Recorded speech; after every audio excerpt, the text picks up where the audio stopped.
So former Georgia Lieutenant Governor Jeff Duncan testified before the grand jury yesterday despite warnings from Donald Trump not to do so. Afterward, Duncan told reporters the investigation was a pivot point for Republicans and the country as a whole. My hope is that Americans believe us. My hope is that Republicans believe us, that this election was fair and legal. And I certainly think this is a pivot point for us.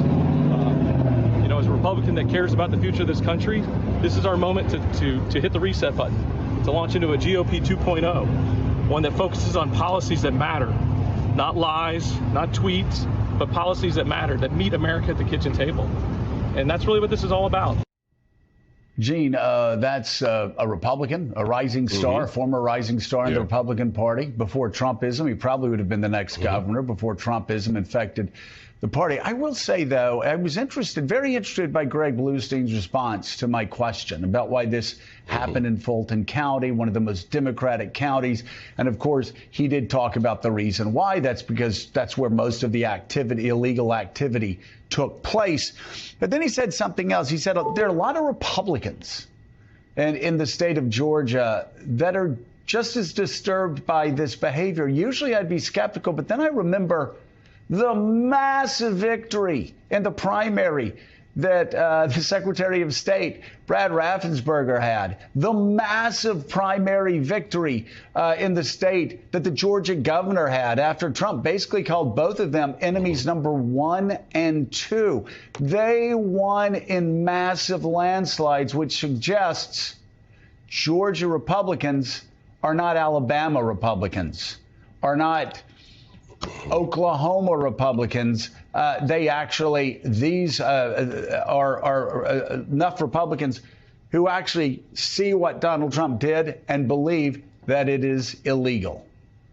Yes, Republican officials in Georgia, from the governor down to Raffensperger, Jeff Duncan, Gabe Sterling, they stood firm against Trump's attempt to overturn the election. They stood firm for the integrity of the election, the electoral process.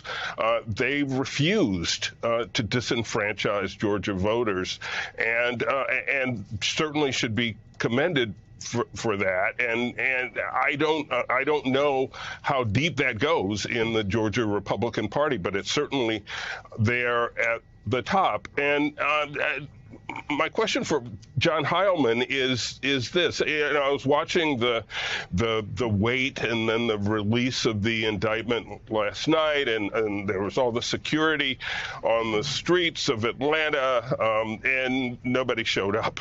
There have been no pro-Trump crowds showing up at his indictments or his arraignments,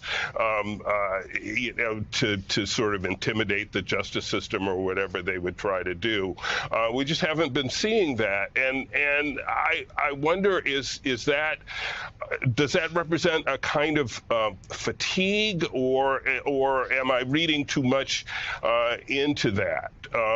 Obviously, the Trump fever has not broken nationwide, but is there something to that we're not seeing this popular mobilization to defend Donald Trump?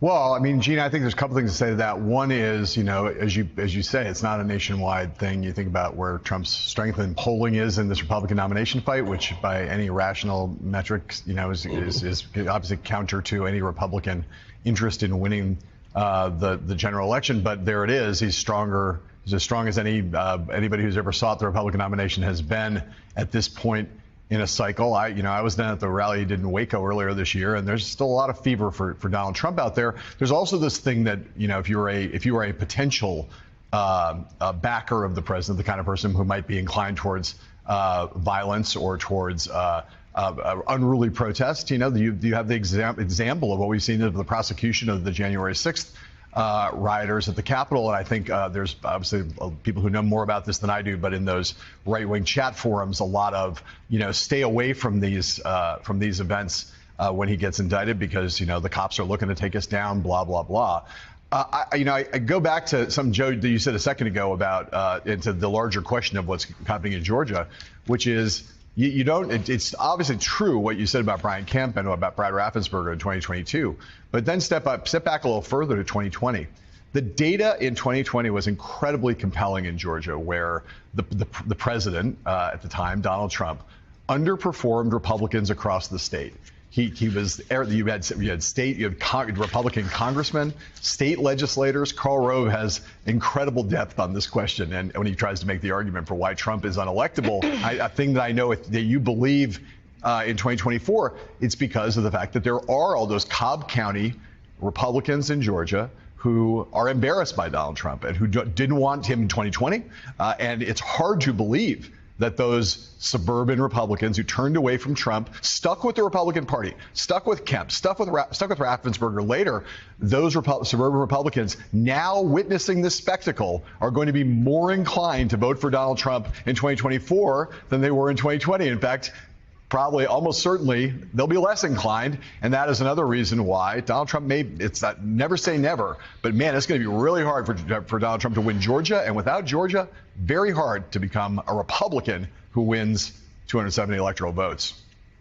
Well, and Mika, if you look at the history of Georgia since 2020, it squares up. Again, I know a lot of people don't like anecdotal evidence in politics. I do. I lived by it from the first door I knocked on back in January of 1994. Yeah.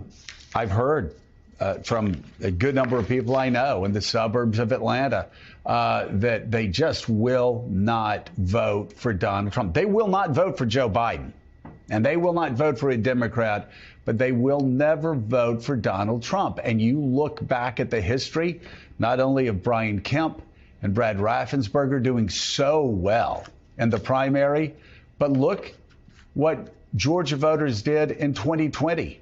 They elected one of the most progressive members, Ossoff, to the United States Senate from Georgia. They elected Warnock when Senate control was on the line.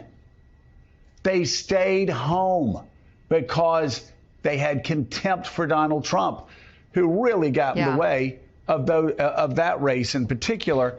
And then you look at 22. The same thing happened. Not only did they reject Donald Trump in the 2020 presidential election because they stayed home, they did it with those two Senate races. They did it again and stayed home when Donald Trump tapped Herschel Walker to be his hand-appointed candidate in 22. So we've seen this time and time again. Republicans in the state of Georgia, again, not going left, just not going toward Trump. And the impact has been devastating, especially to Republicans in the United States Senate.